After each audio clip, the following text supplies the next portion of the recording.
Hello and welcome to the Photo Brigade podcast. I'm Robert Kaplan, and I'm across from Craig Warda. How you doing, Craig? Good. How are you? I'm good. Thank you very much. I first want to say a quick thank you to Adorama, their event space, for letting us host our podcasts here on such a regular basis. Also, thank you to Canon Professional Services for their support, Temba Bags, and it would be really awesome if you guys click subscribe on our YouTube page, because we are posting so many of these podcasts, so many other events, and we have so much interesting content that we're going to be publishing fairly soon, and we'll tell you all about that when it happens. But with that said, I'm going to get to you, Craig. Sorry to... No, thanks so much for having me. Yeah, It's of course. Really an honor to do this. You've Yeah. had some great people, and I'm really proud to be part of it. Oh, well, thank you. I mean, that's really cool to hear you say that. We have known each other kind of in a strange way. Just first we met, I was an intern for the Times, I don't know, 10, 11 years ago. Yeah, a long time. Which is pretty insane. And so I can't place exactly where we met the first time, but we met on assignment somewhere. Did you shoot a lot of sports? I did not shoot a lot of sports. I sports. did primarily news. Yep. Okay. So Craig is a freelance photographer in the city. Now he is. Yep. You recently, a couple years ago, left your staff position. Yeah, I was on staff with the New York Daily News until about 2013, and for a number of years, I had kind of seen the writing on the wall where newspapers were going, and it was something that I worried about. And I started building a plan to leave the paper and go back to my own business. And how was that? How long did that transition take for you? I mean, I know a lot of staff photographers, Yep. and their big issue is trying to justify leaving a steady paycheck and sort of making that leap and expecting to start making money immediately. Right. And I'm sure you had that same... Definitely. Before I go into the nuts and bolts of it, you bring up an interesting thing about a steady paycheck. The old conventional wisdom about this industry, for somebody who was interested in news primarily, was you would work as a freelancer for years, you'd work like a dog, and then eventually somebody's going to take notice and hire you on staff. Mm-hmm. And that's when you've made it, and that's when you're secure and you're safe, and you've got the career that you want. And I think that's really flipped on its head. Being a staffer at a place now, you are no longer secure and safe. I think being diversified in what you do is the most important thing. But we could talk more about that later. But the transition for me began, I would guess it was about 2010, where I started dabbling in shooting weddings. Oh, okay. Wedding photography. Yeah, and I slowly started building up a business, and in my head, it was a race to get that business to the point that I felt I could make the jump to doing other work. Mm-hmm. And I worked on that while I was at the Daily News for about 3 years, and I got to a point in 2013 where I looked at the numbers, and I felt confident enough that my wedding business was at a point that, God forbid, I give my notice and I don't find any other work again. Right. My bills would still be paid. Right. It wouldn't have been ideal, but it would have got me through. Right. So that gave me the courage and the confidence to take that leap of faith. And the funny thing was, when I made that decision, I kind of said to myself, I said, I might be just jumping to just being a wedding photographer. And, I might be giving up my career as a news photographer and doing other kinds of news. And I kind of made myself okay with that. I was like, if that's what happens, that's what happens. Yeah. I'm okay with that. And I was shocked to see how much work was out there outside of that for me. I know. And I really, I was very fortunate. I met up with some editors as soon as I left, and jumped into doing a lot of other work for other people. Eventually corporate work started coming along, and now I'm very diversified. I'm probably about 40 to 50% of my income is from my wedding business, which is doing great. And then probably about another 40 to 50 is from corporate work. And then probably about 10 to 20 is from editorial. Oh, wow. So you really got those percentages down for us. Yeah, right. I mean, that's what we talk about here on this podcast a lot, is the business side of photography. So it's really important for photographers, up-and-comers, even current staffers that are veterans in the field to know, there's a life outside staff photography. Definitely. And like you said, the writing's on the wall for a lot of these people. And you need to... Okay, so... I kind of want to go through some photos so that people that are watching have an idea of what kind of work you do. Sure. So why don't we go ahead and start going through. You gave me, a ton of photos. Yeah, We're I just gave you a going lot to of go them. through here. That's fine. But at the same time, I do want to talk about the business end. So Sure. let's just kind of get a little background on you. I'll let you go ahead and drive this sucker. All right. Well, I started out with a handful of images. The way I broke into photography, after I graduated from college, I got a job at my hometown weekly newspaper in Connecticut. I fell into photojournalism kind of late in college, and I worked my way up to the big bad 29,000 circulation New Britain Herald daily paper, and I worked there for about that was about a year and a half, and then I went to the Eddie Adams workshop, which changed my life, and that gave me the courage to move to New York. But my early work all comes out of newspapers, the day-to-day of a newspaper photographer. A photo like this is just your random day-to-day Wild feature. art feature photo. Yeah, you have assignments throughout the day, and I'm sure you know this. You interned at the yeah. Times, and you've done a lot, but you find yourself hunting for features, and it just started raining, so you look for a weather shot, and this kid was having fun running through the rain. It's like, it's the old school of newspaper photography that you just don't see too much, that I just really enjoyed doing. Now, when we were going through this photo, popped up, and I said, "Is this a Bieber show?" Because I've seen a bunch of Bieber shows, and that is a normal reaction. This was One Direction, which is very, very close. But yeah, you've probably seen this face quite a bit. I've seen that face many a times. Yep. It was just just fun features. There's a lot of fun to be had in newspaper photography, and sure, there's a lot of very serious subject matter, but being able to find fun pictures was something I really enjoyed. And that's one thing people don't often do when they photograph concerts. They just concentrate on shooting the action on stage. But if you turn around, you've got some crazy features as well. It really tells a story. Cultural stuff, This was just a boxer that I profiled. I followed him through the Daily News Golden Gloves, which is one of the probably most photographed things in New York City, but still deserves to be photographed because it just makes some great images. This guy was training in his gym. It was great character. Are these mostly photos from your background, or are these like more recent photos? No, this is mostly what I'm starting with is older material. Stuff. Okay, gotcha. This is I figured I'd bring you through my newspaper career to where I am today. Typical feature, World War II vets gathered on the Intrepid. It was just fun. Mm-hmm. Arm wrestling competition. I mean, you can't go wrong with a face like that. Do you prefer? What did you like the most when you were shooting for the Daily News? Was it more the features? Was it more the hard news? The what? Well, I think what drew me to newspaper photography was that it wasn't the same thing every day. I enjoyed doing different things. Probably the things I will always remember most is the hard news assignments that I got to do over the years. Those are the things that probably had the biggest influence on me. But I liked having an outlet that let me explore different sides of photography. Like, if you, don't take this wrong, if you're a sports photographer, great. If I shot nothing but sports every day, I think I would get bored by it. Yeah, and me that's still too. something I feel today. If I shot portraits every day, I think I would get bored by it. I'm never going to become Greg Heisler with my philosophy, but I can, go and do a lot of different things at a pretty good level, I feel like. Yeah. Another typical newspaper assignment. I thought this was a fun picture of Dick Cheney. Dick Cheney, yeah. Well, yeah. Cardinal Dolan, great guy to photograph, great guy. And what's really cool about being a photographer is that we get this opportunity to see different things every day, day in and day out. Definitely. That was the most exciting thing for me, or still is, about being an editorial photographer, although to many extent, I guess we can talk about this later, we're more corporate and commercial photographers nowadays than we are photojournalists. Yep. Though we have that photojournalist instinct. Yeah, I guess you'd say. It's definitely when I left, like I was saying a little bit before, it was definitely something I thought about because for so long my career was such a.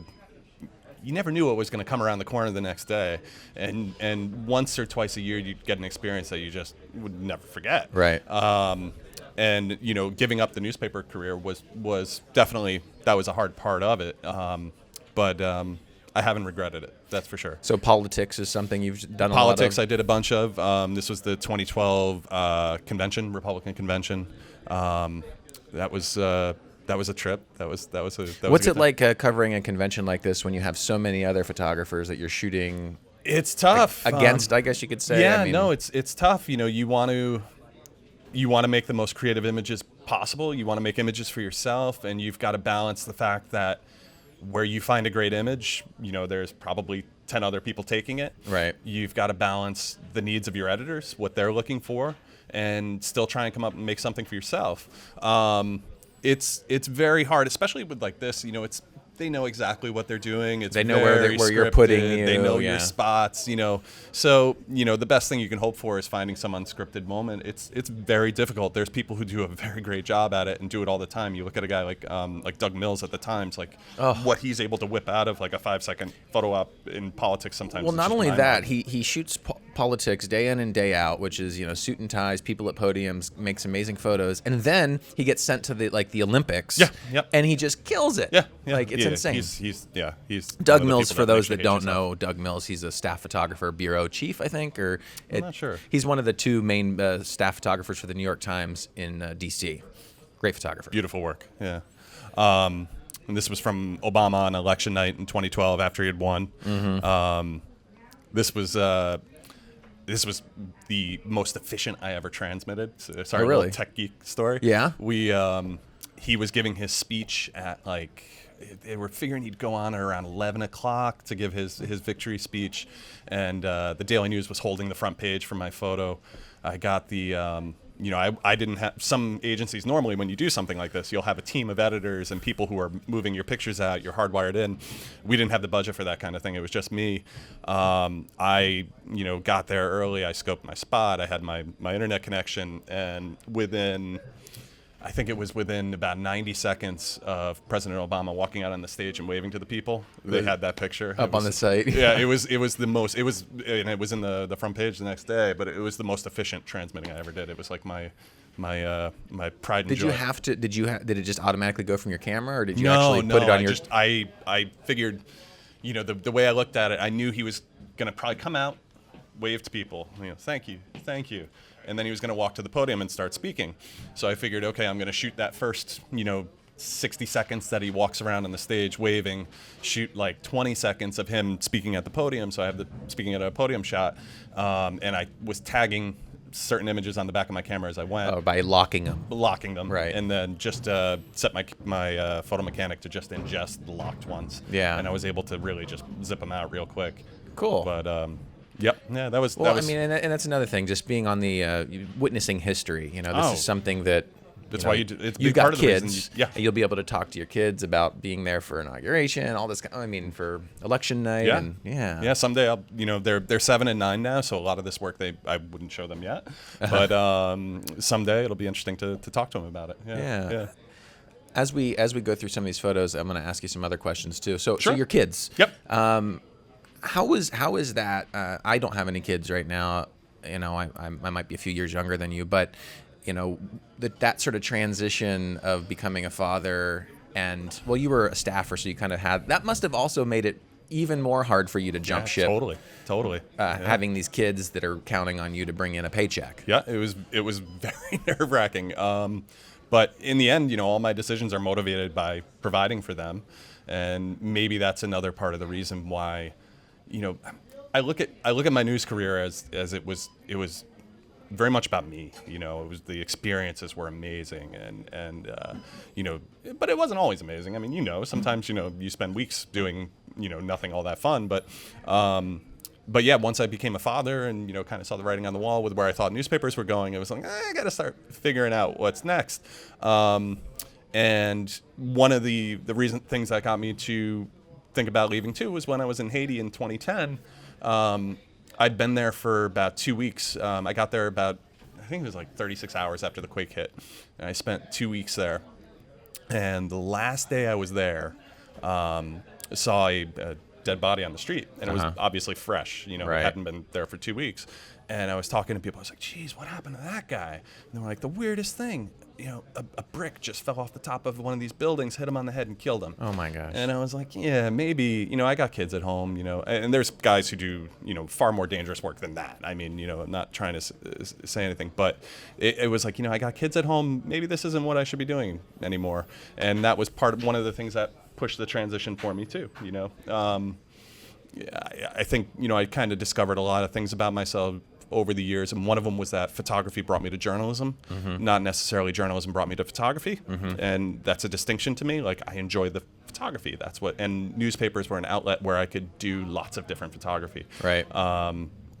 But yeah, having kids, definitely, yeah, it influences you in a lot of ways. Yeah. So then going back to this, we got Sandy Hook. You covered the aftermath of this awful situation. Yep. Going into I haven't really covered anything quite like this. Although I did for a freelance client, I recorded a video interview with one of the mothers. Yeah. This is a year or so after the fact, and I just felt so awful because it's like they don't want you to like just keep talking and tell them how sorry you are or anything like that. But I mean, it's really, really tough shoots like this. Like, how do you this was really keep hard. Your distance, be respectful, be a human being, but do your still, job. Exactly. It's very hard. And then also with the emotion, I imagine, thinking of your own kids around this age. Well, you're not going to believe this. I went to school in Newtown, Connecticut. I grew up in the town next door, Southbury, and I went to Catholic school in that town, St. Rose of Lima, which the church there was the church I went to when I was a kid. They became kind of like the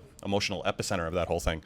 But I have a lot of friends in Newtown, and when I got the call to go up, I was just terrified that some of my old classmates, maybe it was their kids, because thank God, Yeah. But my own niece went to Sandy Hook Elementary School. She left about 6-7 years ago, or before it happened. But just it really hit close to home for me, and that was another part of pushing me kind of away from newspapers. It was a tough story to cover, and I'd covered a lot of tough stories over the years, and I was like, you know what, maybe it's time to try something else, because it was very, very, very tough. Right.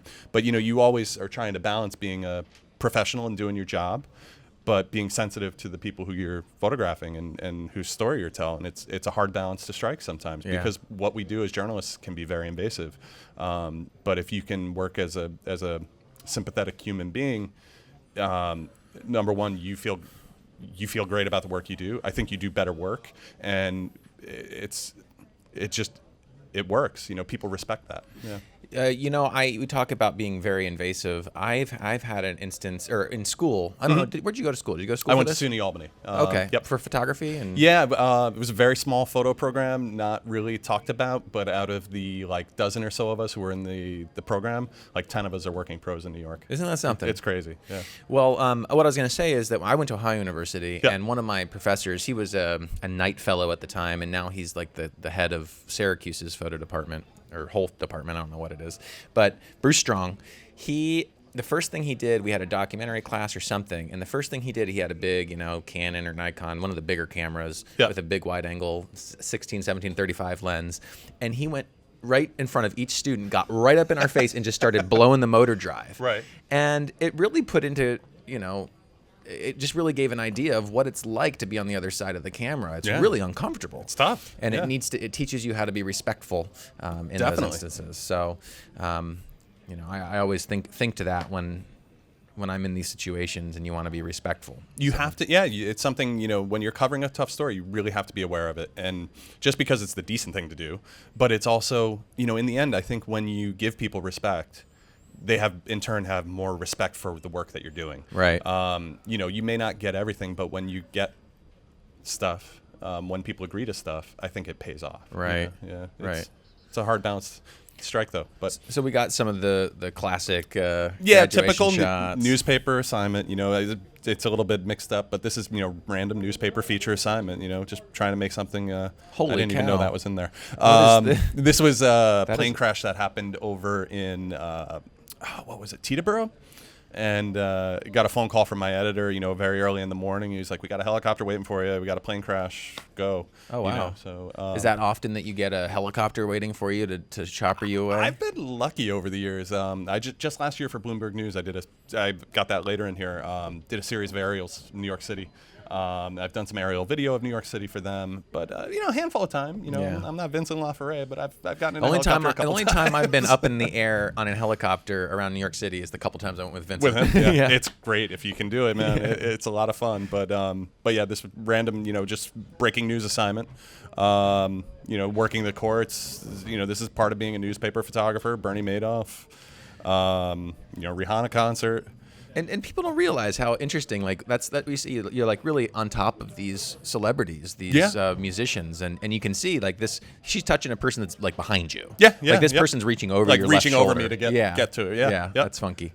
Another typical newspaper feature. I really enjoyed making fun features, just Yeah. old guys playing bocce. Yeah, do a nice job at it. Oh, so you were there for I 9/11. was there for 9/11. Oh, that wow. was So let's talk about, is this the only photo you have of? no. There's a handful. Not yeah. But, So yep. yeah, I want to know about your experience with this. So you were a staffer, or you were a freelancer? No, I back was a then? freelancer back then. I had moved to New York in March of 2001, and then 9/11 happened on 9/11. Right, 2001. I was working freelancing for the Daily News. I fell in pretty good with them. I was working pretty regularly for them, and I was photographing Alan Hevesy, if you remember who he is. He was a local politician. He was voting for himself that morning because it was really? election day.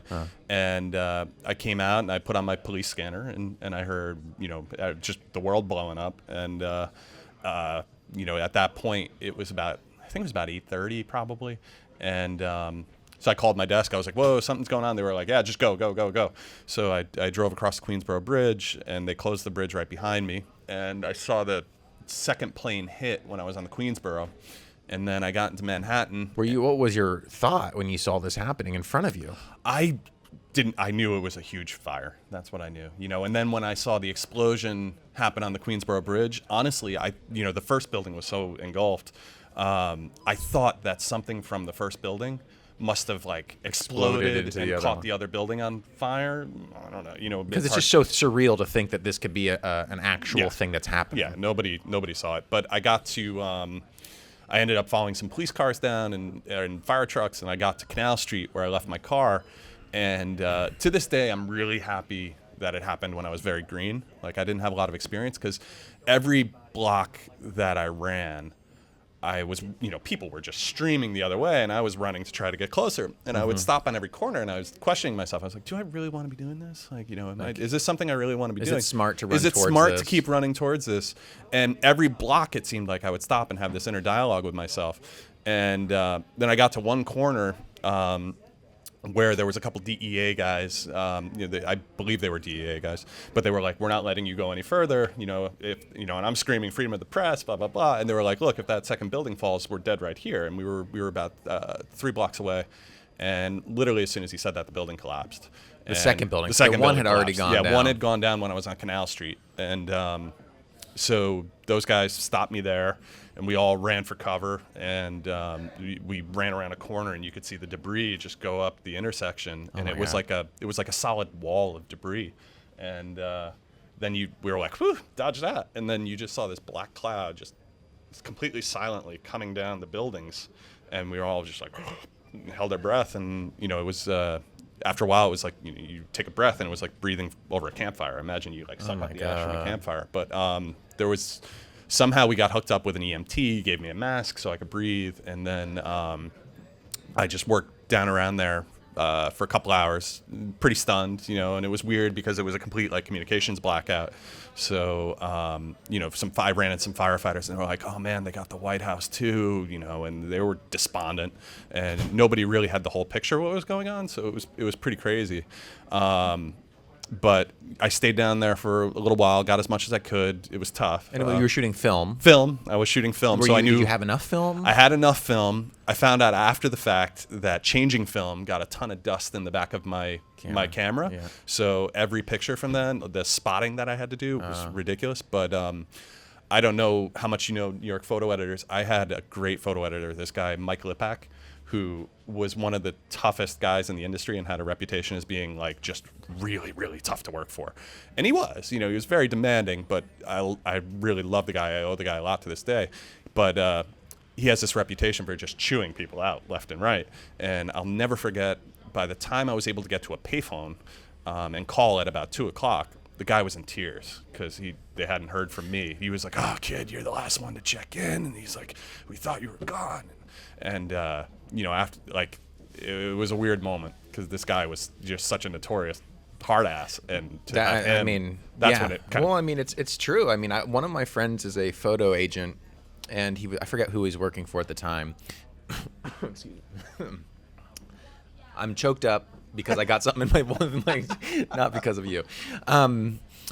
He was a photo agent working for one of the big wires or agencies, and he told me about how he had to go through therapy afterwards because he was going through everyone's raw takes and the things God, I that can't even imagine. that I mean, imagine what was on your roll that didn't make the papers and the Yeah. media. Yeah. He was watching and kind of explaining, people, the people that were falling and falling from 100 stories, what happened to them, like seeing those graphic shots of it's horrible. that Absolutely stuff. horrible. Yeah. So, I mean, and I got here, this happened when I was in college. So I remember, I think I was a freshman or sophomore, and I had a communications 101 class, and this was happening. We all had that class at 9 a.m. and we went, and the professor says, "Okay, this is what's happening right now. Go home and watch history be made, and then we'll come back and look at what happens tomorrow with all the front pages." So the next day was all the different front pages, how the media reacted, what photos, what photographers. We probably went over your photos. I mean, it became like a case study for the up and coming photographers of the world. Sure. I mean, there was a lot of great work done. I mean, I remember it was so surreal. I was very young, very green. And at one point, I looked to my left, and there was James Noctway, and on the other side was Ron Haviv, I think, and being like, "Wow!" It's like I'd been in New York for like 3 months. These were guys whose like books I looked at in college, and was just like, "Oh my God!" Yeah, I just had Ron Haviv on the podcast a few weeks ago. Great guy, great photographer, really great guy, great scarf, and well, it's interesting. We actually talked a little bit about the scarf and how it becomes like something that's for safety as well. So in this instance, you had problems breathing. He just wrapped a scarf around. That's a use for it. Not that that's going to filter out everything, but it would have helped. Yeah, it would have helped definitely. Yeah. So anyhow, that's an insane story, and it's been amazing for me to kind of have gotten to New York in 2005, years after it was still a big hole in the ground. And over the past 10, 11 years now, have watched the new skyscraper. New ones go up. Really, it was always like a little bit of like a bitter thing to me, because like I was always so frustrated by seeing how quick 7 World Trade Center went up, and then the rest didn't. And the rest didn't, and it was just like the bureaucracy was very frustrating to me to watch. But it was a little sad. Well, it's nice to see that it's finally coming to fruition. It's finally coming through. The station is looking really cool. I can't wait to see that thing. That's going to be great. Anyhow, so we'll move on from that, Sure. but also you natural disasters, not just the terrorist attacks. This is a flooding, I assume. Yeah, this was in New Orleans, Hurricane Katrina. Oh, so what's your background of covering this? I mean, I was also an intern at that time. Okay. I worked for the news, and they sent Mike Appleton down right as the storm was happening, and then they realized like a day later, they were like, "Oh boy, this is going to be huge," and they sent me down. And I learned some interesting lessons about covering this kind of assignment from New Orleans. I could tell you about afterwards, but go ahead. This image is probably one of the best news pictures I've ever taken. You won some awards for I got Picture of the Year from the press photographers, New York press photographers, for this one. That's stunning. You really couldn't have gone wrong. You got a sunset, you got a fire, you got a helicopter, and a man holding a bucket just looking at it. Yeah. Anybody could have taken a good picture of it, but it was surreal.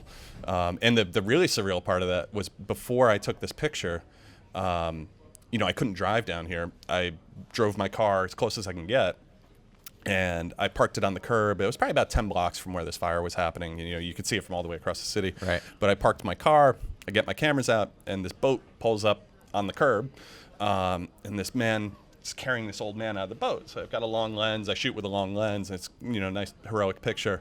And I run up and get closer, and I've got a wide lens, and I'm looking through my lens. I'm shooting. I'm backing up as this man is helping this man. I'm like, "Oh my God, that's Sean Penn." Oh, it was Sean Penn. So it was the journalist Sean Penn. Yeah, right. Oh my God. But it was the first run-in with Sean Penn for me, who I ran into in Haiti again later. But it was just kind of surreal, and saw that, and then this was going on down the street, and I was like, I gotta go shoot this. Incredible. But yeah, this was in Waveland, Mississippi, at a clinic that they set up. I was kind of the B team. Appleton got to New Orleans and was really rocking it, and I was kind of mopping up around the outskirts of things. And I went over to like some small towns on the coast that got hit. But it was really surreal. It was really awful to watch happen. I mean, couldn't believe it was America. It was awful. My story is I was an intern, and I had just had my internship extended a few months, right? Yeah. And I was told to go down the night before, but I was moving. I was literally moving from one apartment to the other. I'm like, I can't go because I'm I can't. I just can't. Yep. And so they ended up. Well, what happened is they ended up sending Vincent, Yep. who just killed it. Work, But yeah. they gave him a helicopter, and that actually was the beginning of his like helicopter world. Oh, was it really? And so I like to say, well, if I hadn't turned down that job, Vincent, I don't know if you would have gotten. Has he bought you a beer yet? Yeah, we bought each other a few beers since then. Well, so there you go. But the main thing I learned from if anybody who's doing news work for newspapers, from Hurricane Katrina, that between there and some other jobs I've discovered, the first day you get on the ground is the absolute most important day in deciding your fate, because I'm assuming most of your listeners deal with editors, Sure. And if you can get down on the first day and you can really knock it out of the park, you can really kill it, find the story, get great images, your editors are going to look to you for the rest of your time there. What is the story? Tell me what you want to shoot today. Right. What do you want to do today? Where if you get down there and your first day is just so, the people back in the office are going to start telling you what the story is. And they're going to be like, we want you to go check this out. We want you to go check this out. Go check this out. When you know that other things may be happening somewhere else. So, my number one lesson from those kind of things that I think could be helpful to young people is kill it on the first day, and then you could kind of set your own course for the rest of the trip. Do what you want to do. It was very helpful to figure that one out. Is this next one? This isn't. This That's is Haiti. Haiti now. So Yep. now we're going to Haiti, and so what differentiates you? Like I stopped by through Haiti only because I happened to be down in Florida, and all this was happening, and I looked online. I saw a New York Times article about a private jet company giving free flights, and so they happened to be in Florida, and I wrote them at midnight saying, hey, I just happened to be at my grandmother's place in Fort Myers or in Naples, is there any possibility I could come and help document in any way that would just be helpful? Yeah. And I sure enough got an email at like 2 a.m. from them saying, yeah, come meet us at 9 a.m. and you can fly in with us and just bring your passport. And I happened to have my passport for some reason. I don't know why I have my passport. Brought it to visit your grandmother in Florida? Maybe I thought like fortunate. maybe I had thought in advance that I was going to maybe try to do something and just bring it, you know. Lucky. And so they ended up bringing me. We brought a private jet, and we flew. Or the pilot let me fly it for a little bit, which is kind of cool. A little Cessna, not Cessna, it was the same thing JFK Jr. crashed in. So it was. That sounds like bad luck. Yeah. Well, anyhow, we flew in and dropped off a bunch of goods, and then evacuated a bunch of kids with limbs chopped off and all that stuff. It was really awful. Watching the volunteers at work down there were amazing. So when it happened, how quickly did you respond and get to Haiti? So we heard that it happened, and within about 2 hours of hearing it happen, my editors gave me the go-ahead to go. And we couldn't fly directly into Haiti, so we flew into the Dominican Republic. We got there in maybe 6 o'clock in the afternoon, and then we had about a 4-hour drive to the border. And when we got to the border, it was I think it was about 9 o'clock at night. And we knew Haiti had kind of a reputation as a lawless place. We didn't know what it was going to be like on the other side. So me and the group of journalists that I was traveling with made a group decision to sleep at the border, cross the border at about 4 o'clock in the morning. And so we were getting into Haiti as the sun came up. Okay. We figured it would probably be First a little bit light, safer. yeah. Anything bad would have been happening overnight. It just seemed to make sense. We got a little bit of sleep. And we crossed the border, and we caught a ride into Port-au-Prince, and it was still to this day, I have nightmares about it. It was one of the most horrific things I think any person could ever see. So this is interesting. You did a little portrait series? Yeah, this was a second trip that I did back, and these girls were all victims of sexual assault because there was a lot going through the camps. And the reporter and I went back. I worked with an amazing reporter. Little kid. Yeah, it was pretty gross. But the reporter I worked with, their name was Christina Boyle. We covered the initial hurricane together, or earthquake together, and then we went back together 2 months later to follow up. But it was a really tough thing to cover. This was a common sight. This was just burning bodies in the street. Oh, man. This was a graffiti that kept on popping up a lot. Pray for Haiti. But it was the toughest story I ever covered. This is more of a feature that I did. While you were down there? This was the second trip back. Was it cockfighting? Cockfighting. I knew they did cockfighting there, and it was something I always wanted to photograph. So funny story, I went into this cockfighting arena in Haiti, which cockfighting is kind of the national pastime. And out of nowhere, this guy comes running up behind me, grabs me and lifts me up in a bear hug. And I was like, whoa, this is really weird. And I turned around, it was my driver from my first trip to Haiti. And it was so surreal. It felt like I'm a real journalist. I just ran into somebody I know in a cockfighting arena in Haiti. Totally cool, yeah. It was kind of fun. But yeah, that was a tough story. So what did they like actually put like razor blades and stuff on their? They put barbs on them. Yeah, it wasn't quite a razor blade. It was like a sharp barb that they strap on, and they gamble. You know, they bet on the birds, and you know the loser has a normally unceremonious end out and back, and but yeah, they love it. You know, it's like the guys were telling me it's like their baseball. You know, this was a building that was built specifically for the purpose of cockfighting. It's a big deal down there. And it's just until one dies. Until one can't go on. One can't go on, yeah. This was one of the last news stories I covered for the news was Occupy Wall Street. Oh, yeah, right. That was fun. Did you get beat up or anything by the cops?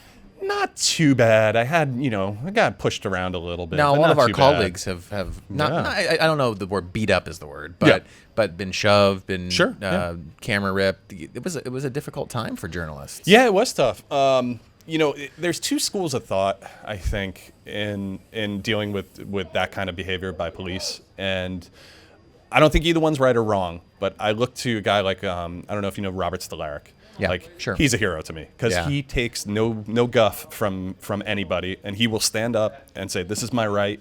I got a right to do it." And it ended up getting him arrested once, and he couldn't file his pictures. You know, okay, but I'm saying I have so much respect for him because he fought it. He stood up for the principle, and he won recently. You know, he won. Right. So Robert's story is that he was covering some sort of protest. Occupy, was it? No, it was something. He was covering something in the Bronx, and I think it was a stop and frisk story. And he saw somebody getting arrested next to him, and I believe it was like coincidental. It was like tangential to what he was working on. He went to go start shooting it, and the police were like, "Back up! Don't take pictures!" Blah blah blah. And Robert stated his rights and said, "I got a right to do this." And then they arrested him, and they were pretty rough with him. And you know, and correct me if my facts are wrong on this, but the police officer filed a report saying that Robert fought back and that he was using his flash to blind and distract him, and then they got an expert to come in to look at the EXIF data, and it said that no flash was even. Well, he attached doesn't to the carry camera. a flash. Exactly. I don't know. Most of the stuff we shoot, we don't use. You don't use it. A strobe on the top of our camera. He ended up winning, but my philosophy with it was always, you know, yes, you want to stand up for your rights, but if you feel like you're about to get arrested, you're not going to be able to do your job. Yeah. You know, so there is a fine line. There's a fine line between standing up for your rights, and God bless people like Robert. I am so glad he exists. My philosophy was always more, you know, when it just, you know, yes him to death, walk to the other side of the street and come back. You know, in a protest situation like that. You know, and that always worked for me. Like, you know, everybody has their own their limit of what they're willing to do to fight for the cause, and you know, regardless, they have the ability to arrest you and put you through a day or more of grief. You know, whether it's just getting out and not working, not being able to fire. I remember, I think it was Stolaric, Mickey Osterreicher of MPPA General Counsel was telling me, and it might have been Stolaric, it might have been someone else, but one of these arrests, they took away his card, his credential, and then he wasn't able to shoot the national convention because his card was taken away. And so they had to go through all this mess to get his credential back when he was unfairly detained and arrested and all this kind of stuff. And, you know, like I said, God bless people like Mickey and Robert for fighting for it. But if you can't do your job, you can't do your job. So, you know, it's, I don't know. Maybe I'm a little selfish. So protests are sort of one of these interesting, I don't know, types of events that you know, everyone shoots it differently. There are some people that are very aggressive, get up in the faces. Some people take, you know, it's interesting to see how different photographers shoot the same thing. Yeah, sure. And this Occupy protest was one of those. And I noticed that some of them like this and a few others were black and white. Is there a reason for that? Was it just to kind of... Just aesthetic. Just aesthetic, yeah. I mean, if sometimes I think if the color's not interesting, just get rid of it, you know? Unless it adds to the pictures, just get rid of it. Right. You know. Yeah. Did you used to shoot black and white, like as you know, younger you? When I was in college, I shot all Tri-X and I loved the 3200, TMZ 3200. That stuff was amazing. My early days shooting news was all shooting with FM2s and Tri-X pretty much. You know? My first news assignment, the thing that got me hooked on news, I had no idea what photojournalism was. I was shooting concerts for like Albany's version of the Village Voice. It was called Metroland. And, it's getting like $30 a picture to go shoot these concerts. And they were like, hey, do you want to go shoot a news assignment? And I was like, okay. And it was great. It was all the homeless community in the city of Albany. Hey, there's Cheng Li. Oh, nice. I never noticed You that. never noticed that? That's great. The right, no, you can't really use this, but he's in the right center there is camera. Great guy. Okay, so now we're moving on to something else. All right. Yeah, portraits and stuff. But the thing that got me hooked was they were like, all the homeless people in Albany are going to camp out on the steps of City Hall, so all the politicians have to step over them to go to work. Yeah. And they were like, we want you to just go and hang out and take pictures of this. So I went at like 3 o'clock in the morning and I just hung out with these homeless people all night as they were doing their protest.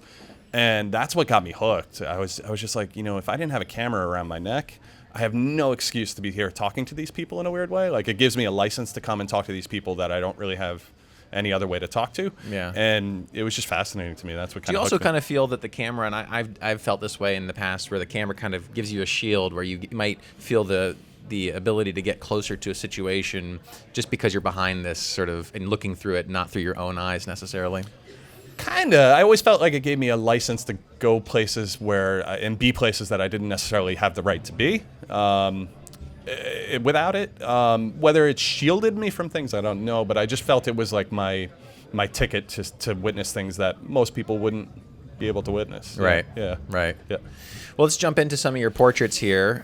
This is just going back into the day-to-day of being a newspaper photographer. And so portraits in general are the opposite. Well, they are considered photojournalism. But they're posed for the most part. Yeah. Some of them, like this one, might not have been necessarily posed. I don't know. Yeah, that was posed. Yep, Okay. Yep. But there are ways to create portraits, or they're called portraits, even though they're unposed type, candid type sort of deals. But did you enjoy kind of directing your subjects and using lights and stuff like that? We were talking a little bit before. I really always want to improve my lighting. I think it's something that I can do okay, but I could always get better at.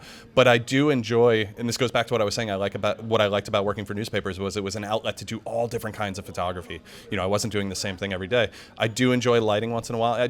It's different kinds of challenges. Portraiture is less about taking pictures and more about making the picture. It's building something, and where journalism is more sitting back and watching. And they're two very different skills, and I think any well-rounded photographer has to be able to do many different things. And if you're going to go on a portrait, do you always have a lighting kit with you, or do you sometimes just go? It depends. It depends on how much time I'm going to have. It depends on that was like a grab portrait, like a photojournalism portrait, like you were saying. But it depends on how much time I know I'm going to have, and what the setup's going to be. Sometimes you're going to have a lot of time, so you can set up light, or you can get into a space beforehand and set lights.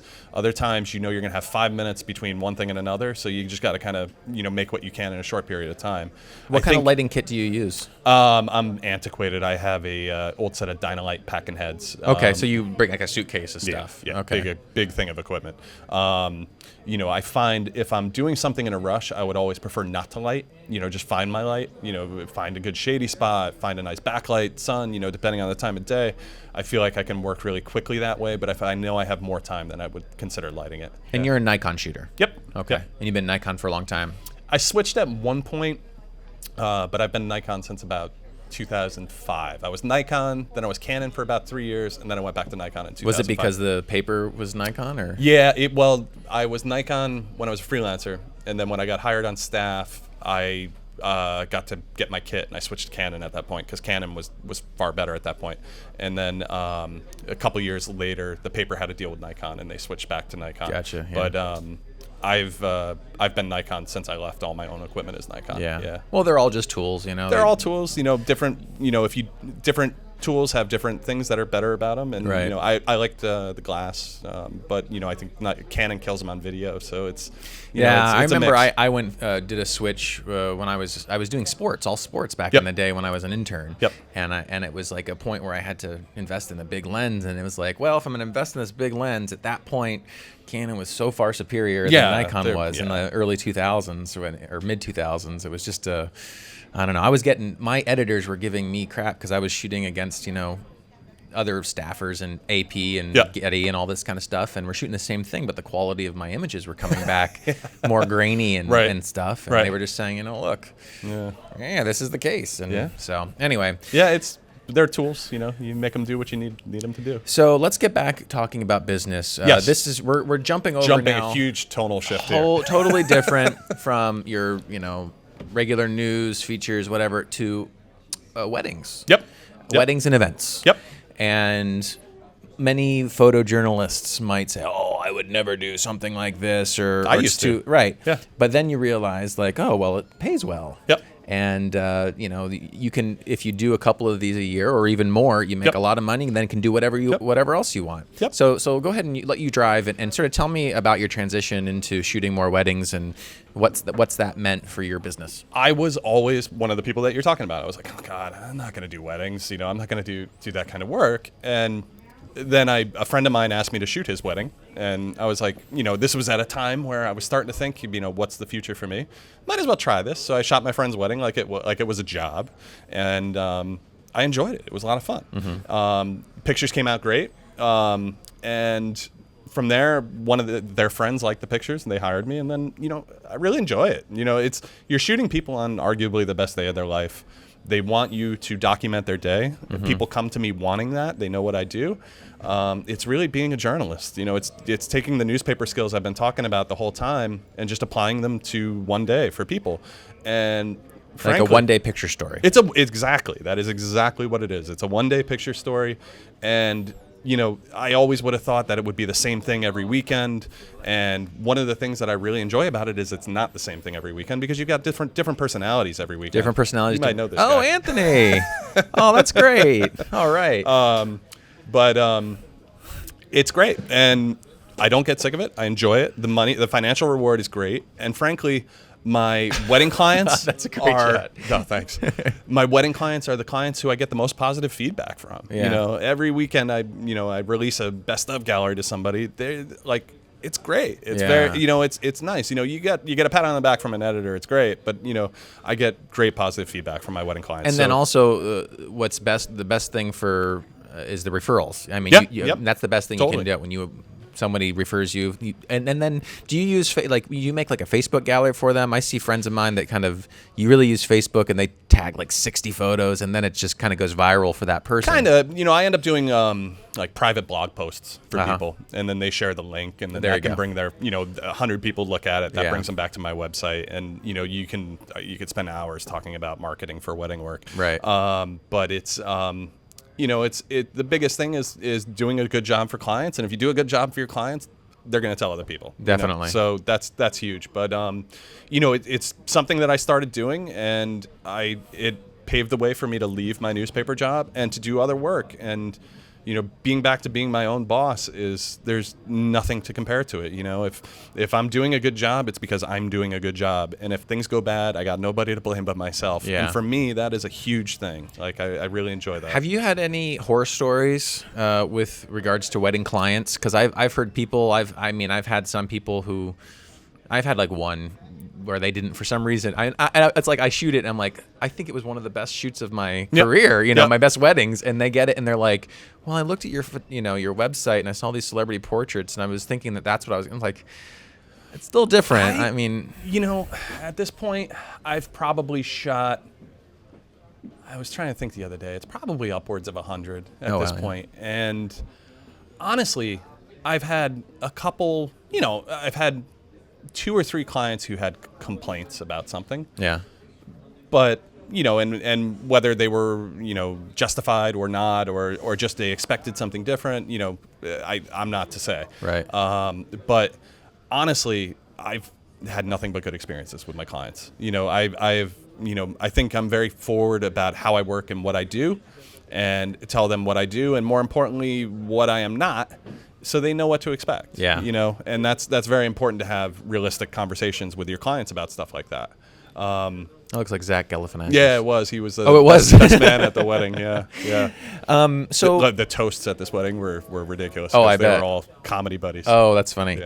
Yeah. So when you shoot weddings, you've shot 100 of them now. It's business, right? So do you have a wedding contract that you make everyone sign? Oh, definitely. And like how important? I mean, I know it's important. I'm just like, No, how important is it that you have your own contracts? Where did you find your contract? How did you write it up? I got my contract from another photographer similar to me. Yeah. She gave me her contract. I used that for a while, and then it was really funny. One of my favorite clients ever, this woman, Britton, she was a lawyer, and she asked me to do a Photoshop favor on a picture that she took when they got engaged, and I did that, and then I gave her my contract, and she was a contract attorney, and she looked at it, and she was like, I'm happy to sign this, but this is really a bad contract. She was like, I'm going to rewrite your contract for you. That's nice of her. So she rewrote my contract for me. It was really sweet, and I actually had one instance where a father of the bride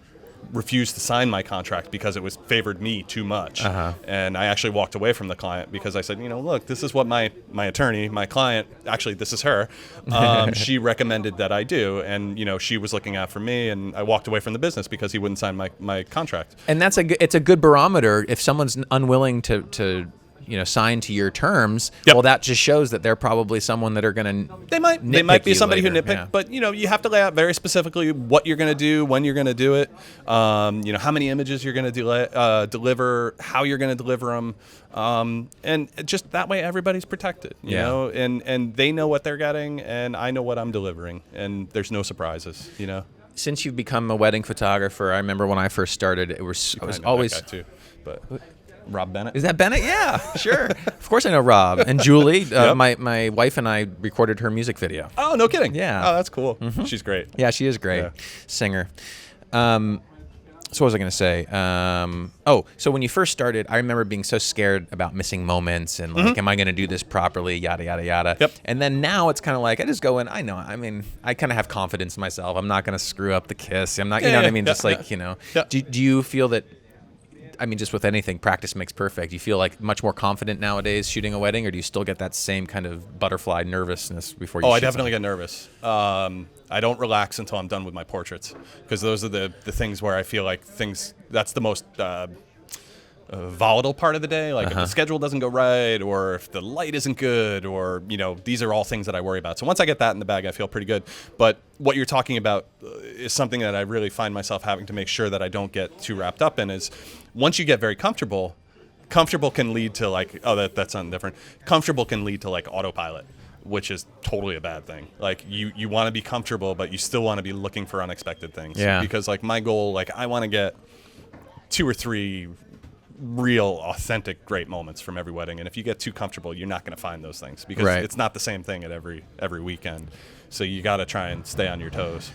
And the other thing about weddings is that they're physically demanding. Oh yeah.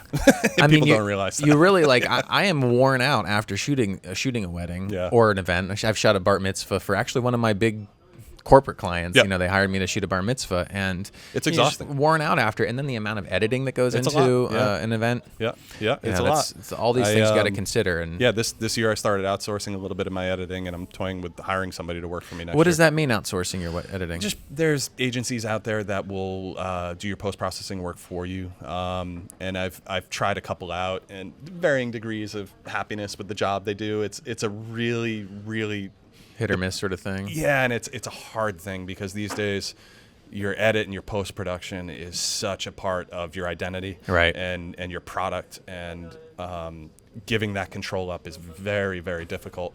I tried. There's some agencies out there that will do it on a you send them a Lightroom catalog. You say, this is what I want you to do, and they'll do it. And you pay X amount of dollars for that service. Yeah. But I haven't found one that does it the way I would want to do it. Of course, yeah. And so I'm thinking, next year there's a good chance I may look to find somebody to train, and a part-time hire or something like that, or something freelance. Like send it their way. I want to to get somebody good, I think I'm going to have to offer a little bit more than freelance. So, we'll see. We'll see where business goes. Yeah. I've done the outsourcing for like clipping path things. I've had some big corporate clients where it's like you shoot it on white, and then it's just like they want everything cut out on transparent background, which is just the most tedious.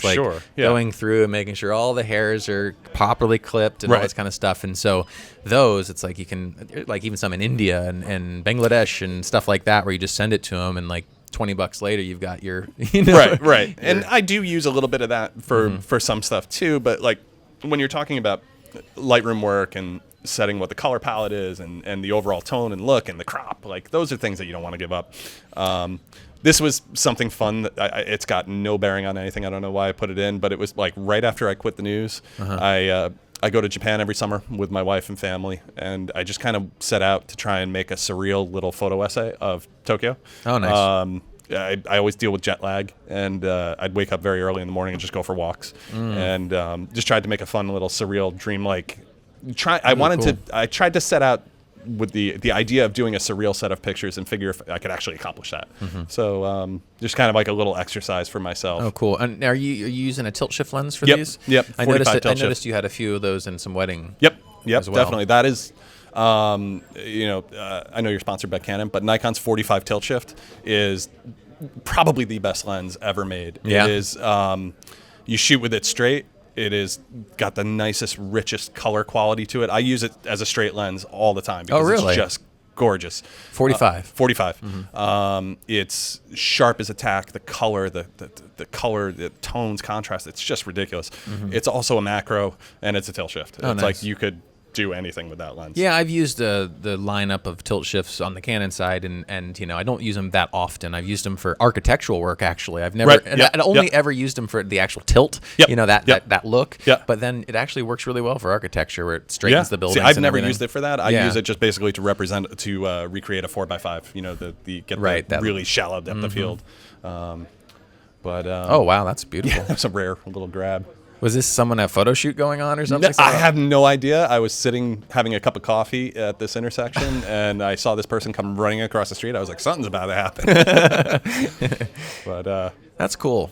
Yeah, it was just something, a little self-exercise that. These are beautiful. It was a lot of fun. Yeah. My wife is from Barcelona, so we go to Barcelona once or twice a year, and I have so much. I want to put something together of Barcelona like you have here. Was this all one shoot, or is this over many years? No, this was one trip. One trip, nice. Every trip I kind of do something different. I've expanded. I wish I brought some today. I do a ton of time-lapse work now. Oh, cool. So last time I was there, I did a time-lapse of the city of Tokyo. Well, maybe if you send me the time-lapse, I can drop in some the time-lapse here over it or something like that. Yeah, maybe. Sure. But you want to do Barcelona? I want to do something on Barcelona. So my question is you go to Japan regularly. You do all these little side projects, as do I, and I'm trying to figure out what to do with those. Do you have any thoughts of like, hey, maybe I can make a book on Tokyo, and maybe be self-published? Maybe it's not something that necessarily is going to make you a bunch of money, but it becomes your first book, something you can use as a promotional. I haven't really thought of. I use it to promote. I put it up on my blog, things like that. What I've done there over the years, I feel like every time I go, I have some part of my photography that I want to explore a little bit differently, and it's just my time to play. I'm not necessarily doing a whole body of work is what I'm getting at. I do something different every time I go. So I don't know, maybe someday. I mean, we go there every year, and I'll keep going every year and doing different things, but we'll see. Yeah. Right. So we're getting to the last couple bits of your pictures here. Is this mushroom farming? Mushroom farming in Pennsylvania. Little known fact that about 70% of the nation's mushrooms are all grown in this one county in Pennsylvania. Is that so? And it's really a fascinating process. It was a lot of fun to shoot. And this was something I did for Bloomberg News, but it's kind of what I am looking to do more for my corporate clients, like a corporate reportage kind of thing. Yeah. There's a lot of business. There's a lot. I used to work for Bloomberg back when I was doing a lot of the freelance stuff, and there's a lot of work to be had out there for business photography. And sometimes it's not as fun. And what was neat when the new editors came with Bloomberg, they started sending people out on these kind of photo stories more so. When I first started in the city, Bloomberg was like, okay, Campbell's soups have gone up in price, the stock price, so can you just go to this grocery store where we have a relationship and we just need pictures of Campbell's soup on the shelf. And I swear to God, it was like the easiest money dry. I've ever made. Yeah. It's dry, but I've seen that photo pop up in yeah. Google search. Or Yeah. I mean, their stuff gets around a lot. it's Yeah. really interesting. Yeah. It's like this Their editors are 10-year-old good. photo of a Campbell soup can that I took. It's like Gets around. Yeah. gets around. So you do a lot of work for Bloomberg. They're one of your main clients nowadays. Yeah.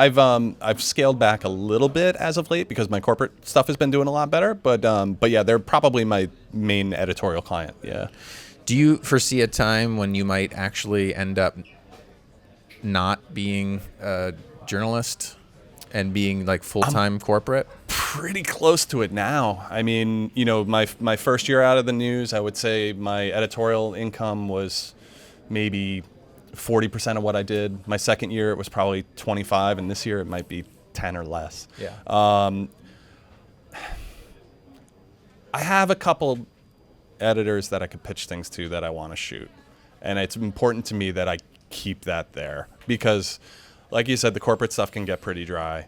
And to have outlets where if I get a good idea for something that I want to shoot, that I have people that I can pitch it to and they may bite on it, it's important to me. Right. I think editorial work is also important in the sense that editorial work can lead to other kinds of work. If you keep your name out there doing editorial work, you really shouldn't be looking at editorial work to be where you're making your money, but it's kind of where you're making your name. And your connections. Mm-hmm. If I could go back 15 years and hand out business cards to every person I so worked that's with a over the years. huge thing that I think that we should make sure that our listeners know, Yep. especially if they're considering at some point getting out of, Yep. That was one of the things. Mary Hardiman at the New York Times. She was a photo editor, longtime photo editor. Yep. Anyhow, one of the things she told me as an intern was pass out your business card. Yeah. Every chance you Yep. get. Yep. And one of my corporate clients, one of my major clients now, Yep. which pays for just my contract alone pays for rent. Yep. Right. Yep. That came from handing out a card when I was a new freelancer in the city 7 years ago. Yep. 5 years later, she finds the card. She's got a new job as the director of something else. Yep. And boom. It's You like, never know. I mean, it's so important. It's probably 90% of the corporate work that I do is from people who I physically met. Like, I don't know that people necessarily find your website. It's people referring me to them. There's some connection there. Yeah. And as the years went on, I was pretty good about giving my business card out. But if I had been better over the years, I think where would I be now? Right. Knock on wood, I've been very fortunate, but it could be even more. Yeah. But yeah. Well, we've talked about so much here. Was there anything that I know that we had started talking about some things at the beginning of this podcast, and we got into some of your photos, but we've really gone over a lot of the business end of things. Is there any tips that you might want to give to folks that are kind of leaning towards going freelance, going commercial? If you were to talk to the younger you now that it's back when you were getting into it was film, Yep. 9/11, all that kind of stuff. Yep. Now it's all digital. Now Yep. there's social. Now there's so many ways to get your work out there and be seen and be known by this community. Yep. What would you say? Well, I think for young people starting out, I still believe that newspapers are the best proving ground. If you can find newspaper work out there, by all means find it, because you're going to be thrown into situations that you just have no idea what you're dealing with. You're going to know 5 minutes before what you're going to be shooting, and it just makes you so much stronger a photographer, and it teaches you to be able to handle all different kinds of things. Having said that, make sure you have a plan for other income. You need to, every photographer these days who likes journalism and loves journalism needs to be thinking of that as the cream on the cake. You got to find a way to make money in other ways other than Learn journalism. your cost of doing business. Yep. There's amount of money that you have to spend to just survive. Your Yep. rent, your any expenses, yada yada yada. What it costs to drive your car or your scooter, in my case, to an assignment or a taxi or a subway. Totally. All your gear, your insurance, all Yep. that kind of stuff, and then Yep. divide it into monthly. And what know you got to make. Yeah. Yeah, I know at least I've got to make $1,500 a month or more for many of us in New York. I want to know where that's you like live, a yeah. fraction. You have to make this much before you even start making a buck. Yep. Before you just break even. That's your Yep. break even point. Yep. So you have to be realistic about it. And you definitely have to know what you need to make. It's huge. And I also think the most important thing too is relationships. I was very fortunate over the years working in news. I met a lot of great people. I have a lot of great friendships from my career, and almost all the work that I do today is because of those relationships. Yeah. And the thing that surprises me is the different facets of my work: the editorial, the corporate, the weddings, feed each other, which I never would have thought. An editor that I work for knows somebody who's getting married. He says, "Oh, you should check out Craig. He does a great job." And then that person, she works in a hedge fund in Lower Manhattan, and they need headshots. "Oh, Craig did a great job shooting my wedding. Look, he does corporate work too." It's all relationships. It's and realizing that the people that you work for are going to be a big part of finding new work down the road. Yeah. I think that's huge to me. Yeah. One of my biggest clients, actually my biggest corporate client, came to me through I shot their sister's wedding. Oh. And now they're this. You just never know where it's going to come from. You never know. I've met some people. I've met a lawyer on a train. I was going to shoot a Knicks game, and I had just my credential, my camera lens on me, and they started talking with him and his kid, and they knew I was a photographer, and they said, of course he's a lawyer, so he has like front row seats. So he said, "Oh, I'm gonna be on this." So I went and took a picture of him, sent it to him, just to say, nice to meet you. Yeah. Sure enough, got a $2,000 couple headshot job from him, and it's well, you never know. You never know. It's all about relationships and people. And even your own colleagues, as you shot a couple of your own colleagues' weddings, and which is daunting. Oh my God! Yeah, I bet. Oh. A photographer's wedding, nonetheless. Yeah. It's always gone well. Yeah. Well, Craig, I think that we've gone through pretty much everything that we wanted to talk about. Yeah. Before we run off, I just want to say thanks again to Adorama allowing us to record here in their event space, adorama.com/events, to see all of what they do. They don't just do Photo Brigade stuff. They do all sorts of cool stuff. Photobrigade.com/live, which is where you can see these podcasts and all of our other content. Please hit the subscribe button on our YouTube channel so that you can, be updated on when we post our really cool podcasts like this. And lastly, thank you to Craig for spending the time with us. It's been a lot of fun. Awesome. Thanks, Thank man. you. All right, and we'll see everyone next time. Cheers, everyone. Thank you.